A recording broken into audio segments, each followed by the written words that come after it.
Hi, this is Rabbi Stein.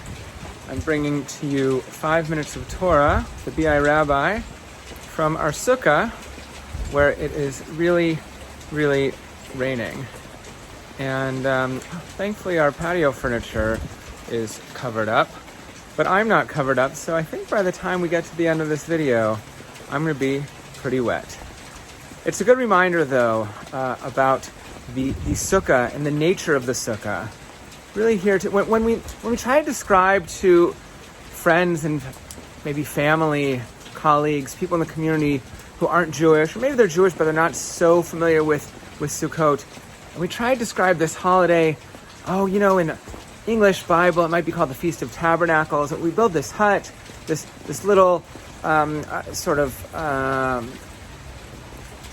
structure, and we eat our meals in it. Maybe we sleep in it. So we say, what are you talking about? Well, it's an agricultural holiday, and we would sleep out in the fields maybe while we were gathering our harvest. We need to build a little hut. Well, that might work. But it's also it's from the Bible, not just agricultural, but it harkens all the way back to Sinai when we were wandering in the wilderness in Exodus, Leviticus, and Numbers, and God provided huts, these Sukkot for us, and these temporary dwelling places.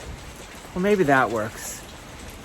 But really, when we think about it now, it's a reminder for us that whether it's temporary dwelling places in the wilderness, or when we were farmers, when we're spending centuries as an agricultural people until just a century or two ago, these were temporary dwelling places.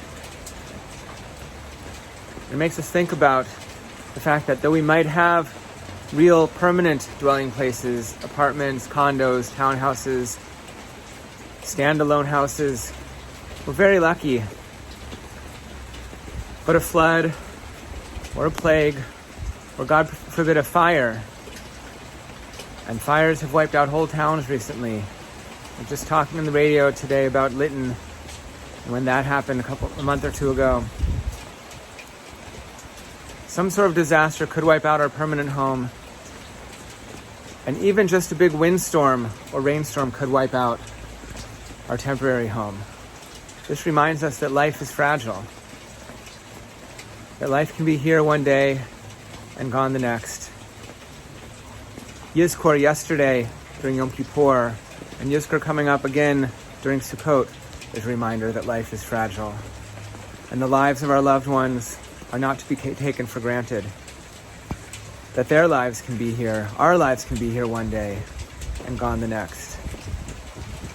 That our dwelling place with schach, with the branches that will be here on my sukkah in a day or two, can be gone with the slightest wind, or God forbid a fire. Let's remember during Sukkot that lives are fragile, they're not to be taken for granted, but that our loved ones are to be treasured and cared for and loved. Hope you'll join us on Sukkot. We're going to be decorating the synagogue sukkah with the Hebrew school on Sunday. We'll be having a kiddush there when we can, with the rain lets up. We'll be having many programs there. Rabbi Blumen every year has sushi in the sukkah for the young adults. Lots of things that we can do in the sukkah in our temporary dwelling place, just like our homes have been our temporary dwelling place throughout this pandemic. Thankfully, we've been able to come together recently. So wonderful to see so many of you during Yom Kippur and Rosh Hashanah at Shul. Hope you all had a good Yom Kippur and a fast that was meaningful, not too hard, maybe not too easy either, and that you have a good Yontif and a Chag Sameach.